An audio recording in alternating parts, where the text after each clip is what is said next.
Hello, and we're back to Frosthaven.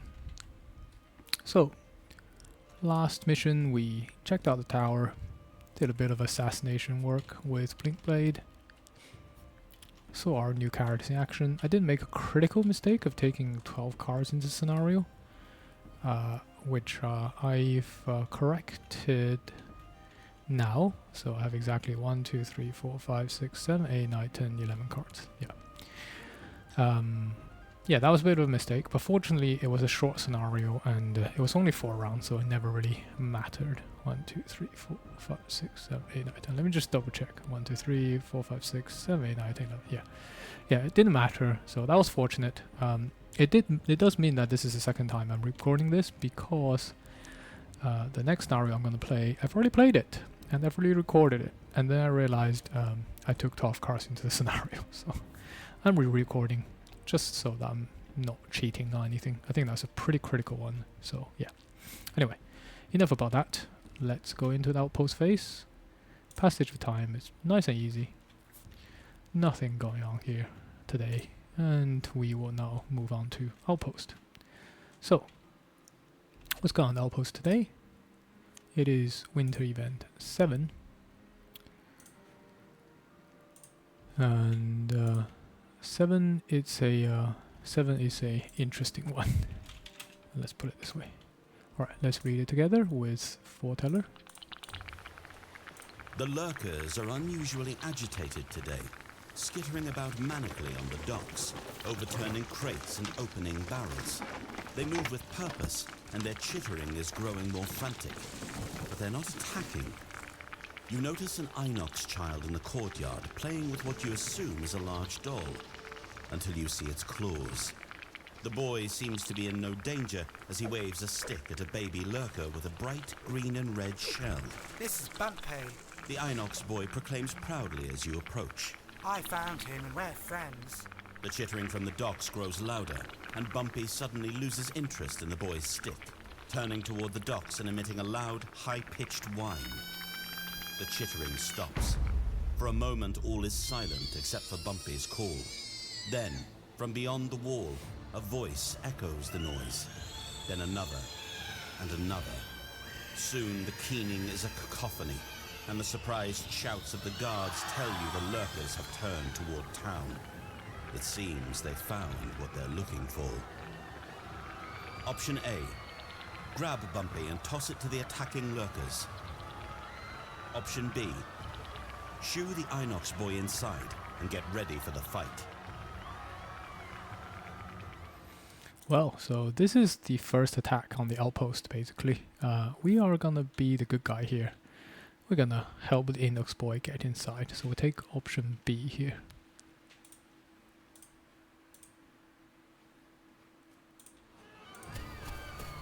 You ensure the Inox boy makes it safely inside. You make it to the gate just in time to see the swarm of lurkers burst through. So, we get disadvantage on the first attack because we are nice. Unfortunately, we'll get penalized for that, but that's okay. I think we'll live through it.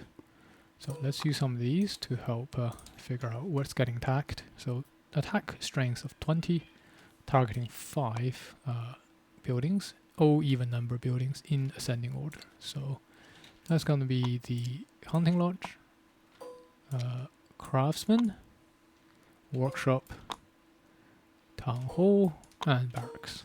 Barracks we definitely want to save. That would be terrible if we lost it. So the town currently is on morale 5, morale plus 5 with defense, and we have 2 sections of the wall built.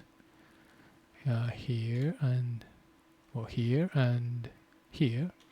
So we have base defense of 15. Okay. If you don't know how this works, we basically have a town guard deck. So let's quickly shuffle it. And we're going to draw cards for each of the building, basically. So first one with disadvantage. So let's just take it and see what happens. So the first one is now damaged. That's okay. The second one, Craftsman, I think we are happy to... Shall we defend the Craftsman? We can use a soldier to reduce attack strength by 5 and get the advantage. I think I'm okay with the craftsman being damaged. Let's just draw a card. Yep, fine, damaged. Workshop. It is getting a bit costly, because every time we have a damaged building, we're going to have to repair it. Maybe we spend... Maybe we just draw another one. Oh, wrecked. Oh no. Oh no, no, no. That's bad. Okay. And, well, let's spend a soldier for the town hall then. And we're fine, because we drew a success. And let's spend another soldier for the barracks, maybe. Okay, and we're fine here. So we got 3 badly damaged buildings here. Okay, so if you don't know what happens here, let's just quickly flick to it. If a building is damaged, the party must immediately repair it or we lose a morale. When a building is wrecked, the wrecked affected building will then resolve during the building operation steps of every outpost phase until the building is rebuilt. So we are probably gonna just rebuild this building this round. Alright, so let's pay some repair costs. So I need 2 material resource, so maybe 2 metal. I'll repair you. I guess 2 wood. We'll repair you. And I guess we'll just spend metal and wood to repair you. Oh no, we can't repair you, of course. You are wrecked, so... we're gonna have to lose a wood here, no matter what. That's unfortunate, but it's okay. Then we reshuffle the deck. Okay, yeah, that's kind of sucks, but it's okay. I mean, that's just what happens when we get attacked. We lost 2 soldiers, and yeah, we lost a whole bunch of resources there. Winter is a cruel mistress, indeed. Building ops, we're definitely buying resources, so let's spend our 6 gold. 1, 2, 1, 2, and we don't have... we have a little bit here. 1, 2. What do I want to do here?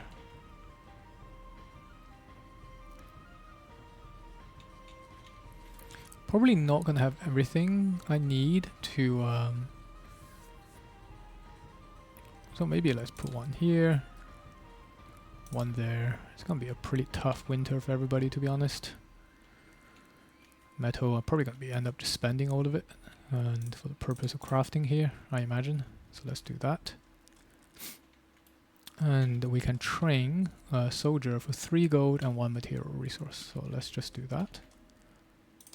Maybe Blinkblade can sponsor it. And let's just lose a metal, and let's put a soldier back in the barracks. Okay, so we do get 47.1 to the calendar, of course, I forgot that. But that's in the final week of the next summer, so it's gonna be a long time before we see this one. No more attack, at least. Okay, building ops is completed. Let's go to downtime.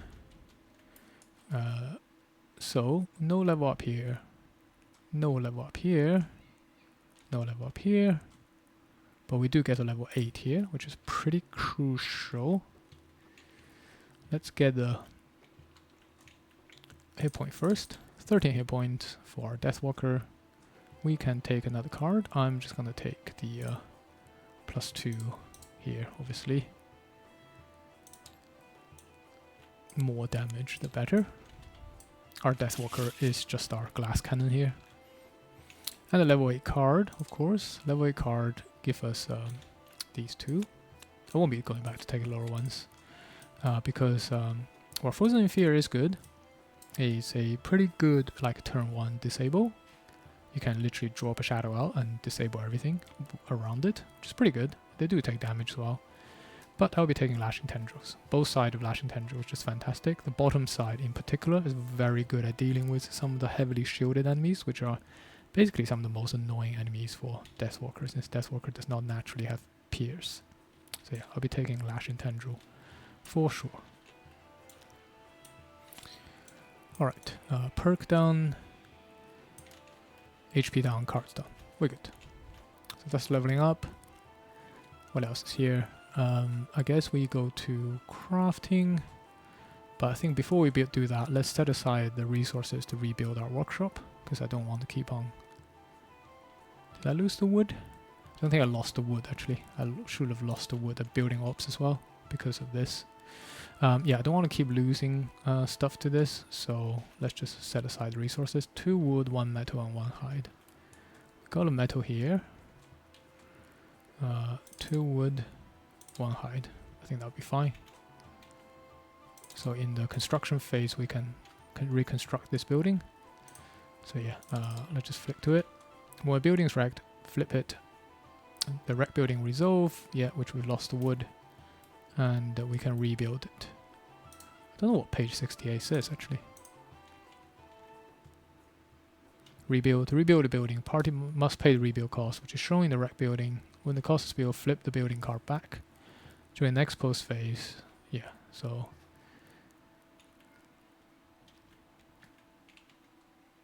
Build or upgrade. I'm pretty sure rebuild count towards the construction phase limit.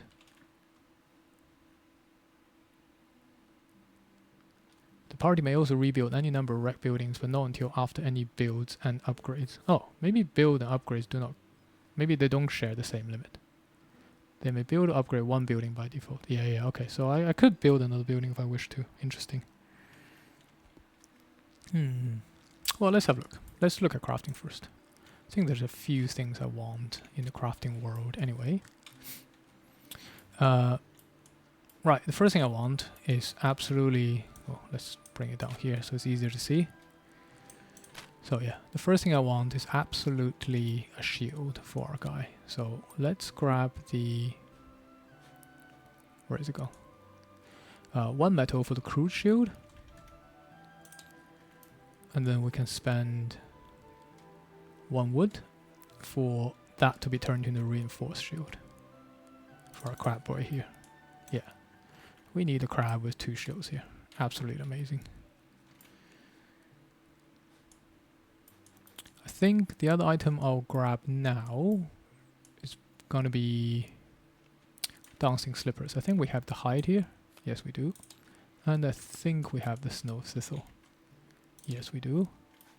Yeah, let's grab this. So this means when I take damage, I can move too. So that's really good for our crabs, because movement is often this guy's problem. Okay, I don't think I particularly want to craft anything else. Are there any potions I would like to craft? Probably not. I think I'll just keep things as they are. These guys are now level 3. Yeah, when they're level 3, I'll craft something else for sure. I could craft the looting boots, I suppose. Actually, that might be good, since that will help us loot more, and we want to loot as much as possible to build up resource count again, since we just squandered our entire party's legacy from the last couple of retirements. Okay, let's do that. Do we have any resources to build anything else here? Carpenter needs 432. That's a lot of hide that we don't have, I believe. 0, 0, 0. Yeah, we have no hides left. The only hide I have here is left to rebuild workshop. And everything requires hides, unfortunately. So I think, as much as I would love to, we can't build anything else anyway. Alright, it is what it is. Pretty devastating attack, but maybe you can make up somewhat in the next mission. So let's rebuild this 2, 1, 1.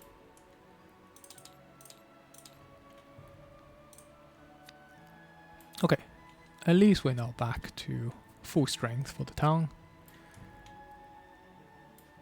I think that's it. In which case, without further ado, let's get on with the next mission. So like I said, I played this mission already and I recorded it once already, so hopefully I can deliver this with a bit more punchiness and less analytical thinking that delays the turns. But anyway, I am going to play the Eternal Crave. It is a pretty relaxing mission, to be honest. You don't often get these on the insane difficulty. But yeah, it will help us to build up some more resources, which we desperately need to craft items before we attempt some of the harder missions. It will also help us level up a little bit. So let's do that. I guess before I do that, let's do a road event. Don't forget that. So road event 11.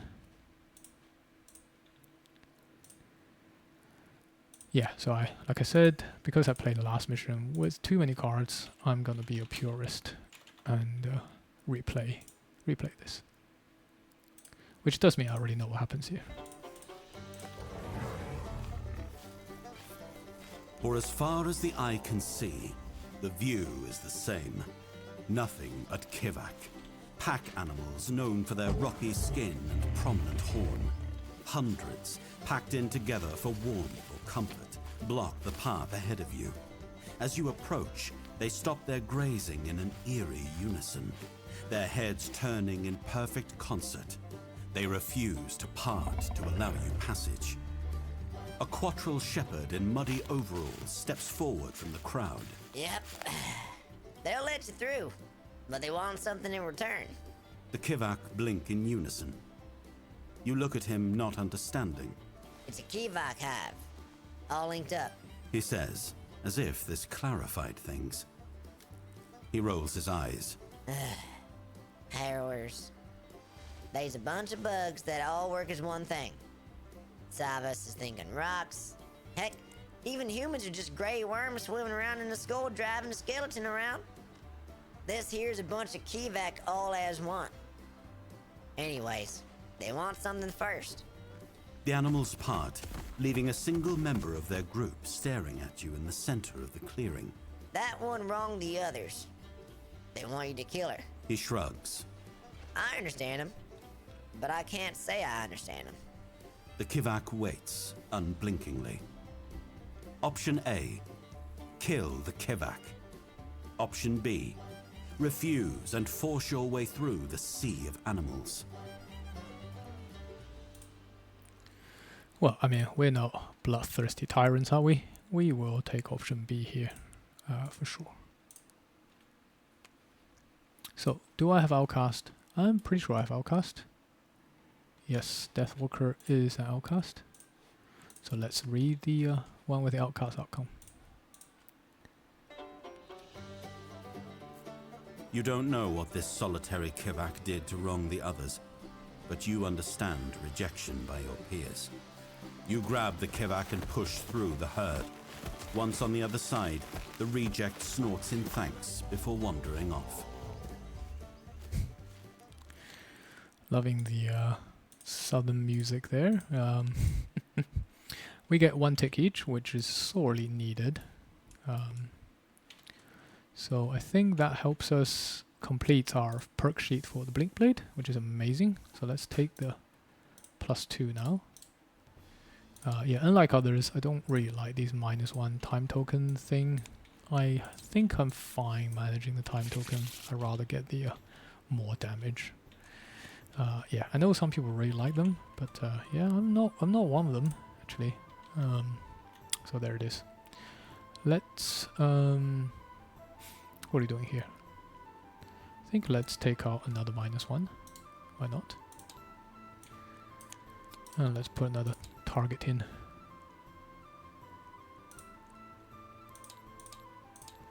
There we go. Yeah, more target the better. The target's kind of like a crit in a way if you get attack again, especially it combines really well with something like Smashing Torrent. If you stun 2 people with that, it's just absolutely amazing. Here we also get another one as well, so let's just keep on taking -1s.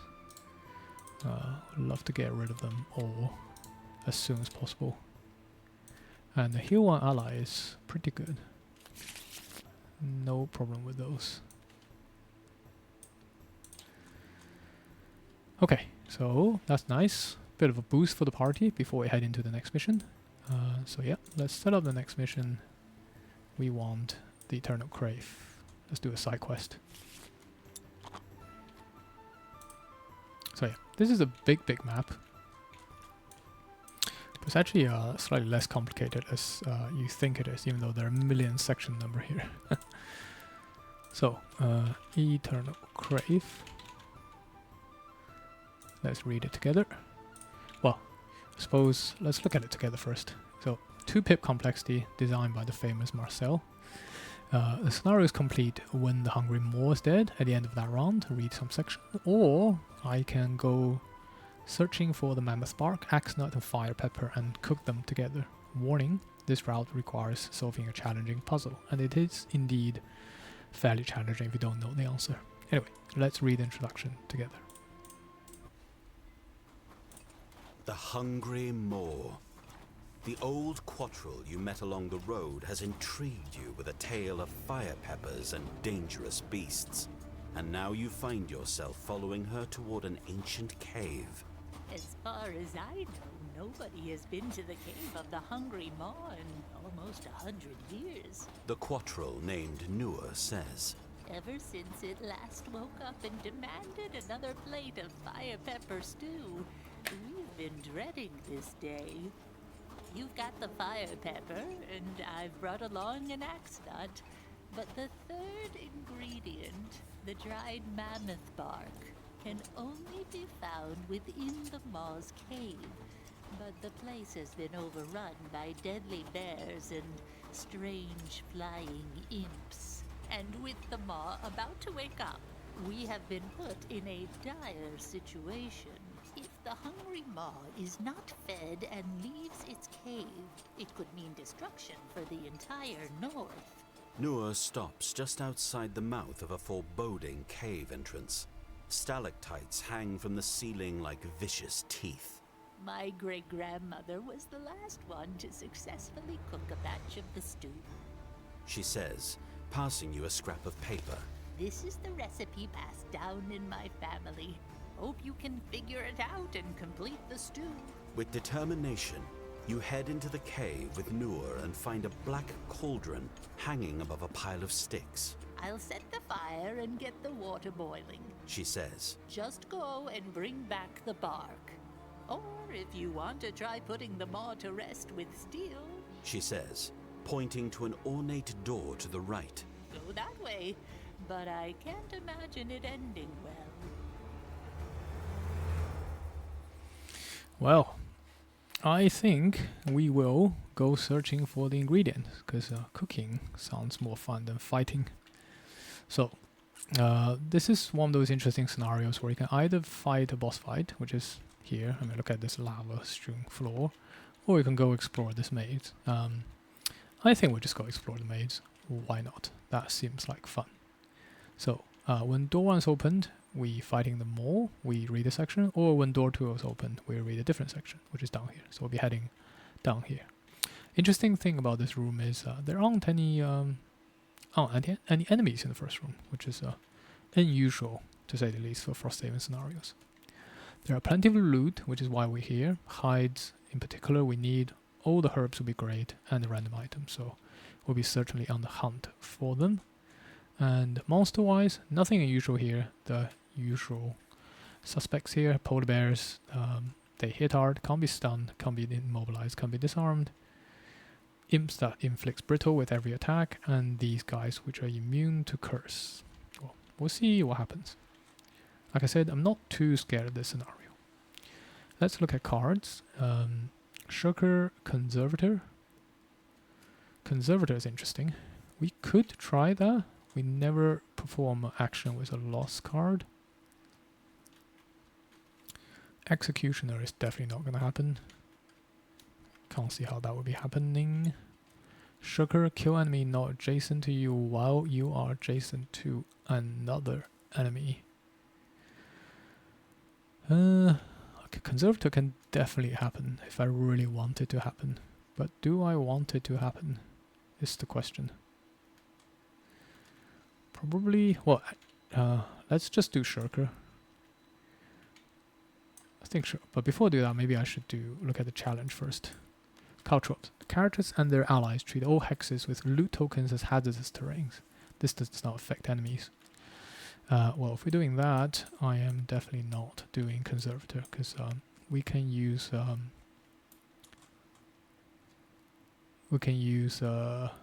what's it called? Cold therapy to overcome those damages when we loot. So let's do that. Okay, that means having flexible slipper will be really helpful here, because we can loot without standing on top of the token. Let's see what we want then. Don't think the fox is too useful here. Breed seems good. Don't think I'll take Spirit Coal here. Probably take Frigid Growth. Don't think I care too much about Blizzard. Probably Chilling Impact is less useful than Blizzard. Move 3 seems just better. Yeah, I don't think I care about the Fox here, to be honest. Do I want Gathering Force? That'll give me another ability to loot. Maybe that's actually what I want here. We have plenty of moves, to be honest, between all these cards. So yeah, maybe I actually just take Gathering Force here for the loot. That might not be bad either. Okay, so on the Hoover up as much loot as possible. Slowpoke, no more than 2 hexes on each turn. Content, have 0 cards in your hand each time I rest. Or Insomniac. I think a Content is very, very doable for the crab here. We can use our Overwhelming Wave to really sort this one out. I think that's a 1 tick worth getting. The 2 tick, kind of don't like it for this scenario. We're going to have to traverse quite a lot of terrain here, and we're going to rely on Birds in the Tempest to help.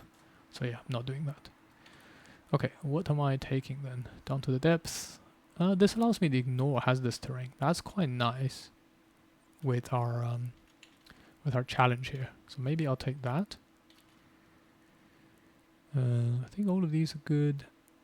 Skitter, cleansing. Maybe I don't need cleansing swell if we got healing from our Snowdancer there. So maybe take down to the depths. Don't think Crush Armor is too useful. Crashing Surge is probably definitely not useful. Put of Power, maybe good. Maybe I take Rising Flood here for a bit of pure damage. Pool of Power allows me to keep a tide. Do I care about that? Maybe. Maybe I do care about that. Cleansing Swell allows me to heal, but maybe I can try for my Mastery here, where I never take damage from attacks. If that's the case, I probably want to keep the shield up from Sharp Chitin. Okay, let's try this setup then. So this just needs me to take 5 attacks and never suffer damage. So I can always chuck cards to not take damage. Okay, let's try that. Well, we don't care here anymore. I can probably see if I can... I think I've down Sadist, right? Have I down Sadist? I've down Sadist. So I should try something else. Oops. Should try something I haven't done. I don't think I can do Prepper Prohibitionist. I can try it. Have I done Prohibitionist? This is purely for the flex. No, I've done Prohibitionist as well. Well, I'm definitely not doing Prepper. So, okay, I don't care then. We're not doing anything here. Okay, cards. We're not taking Drive Recharge here. Experimental Adjustment seems good here. We can chuck Borrowed Time.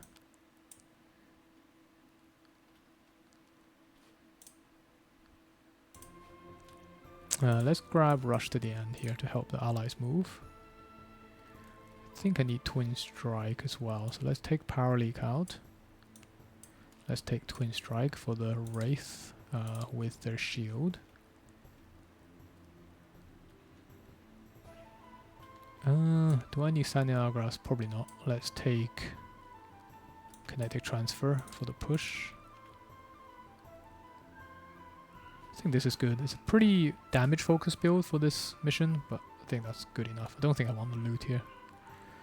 I think this is fine. We've got plenty of loot with the other characters already. Here, Duelist. Maybe I can get Duelist for the flex. Yeah, maybe. Never exit a hex adjacent to an enemy except through forced movement. I think that's fine. Don't think we'll be next to any enemies at all, so we can get Duelist just for fun.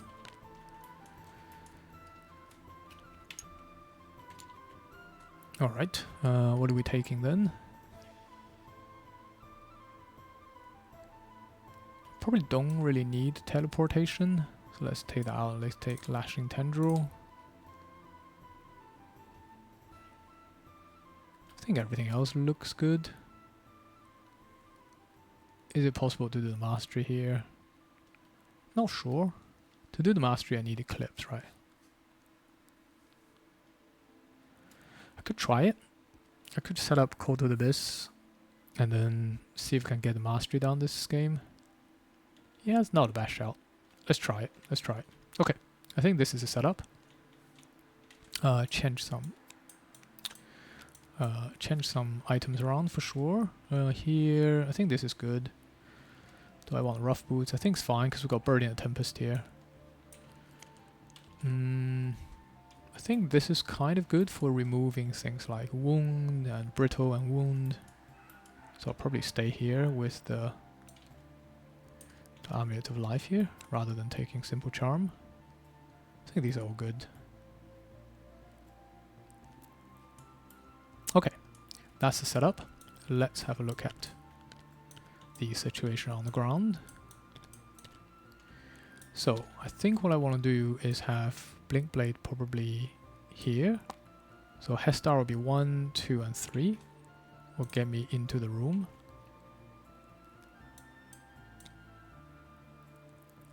Yeah, 1, 2, and 3. I'll be in the room. So that's perfect. I guess Crab needs to be as forward as possible because Crab has the least amount of movement. I guess Deathwalker needs to drop a shadow here. So yeah, we can start like this. Okay, that's the setup. I'll stop here and I'll record my next video with the combat as usual. So thanks for watching. I'll see you next time.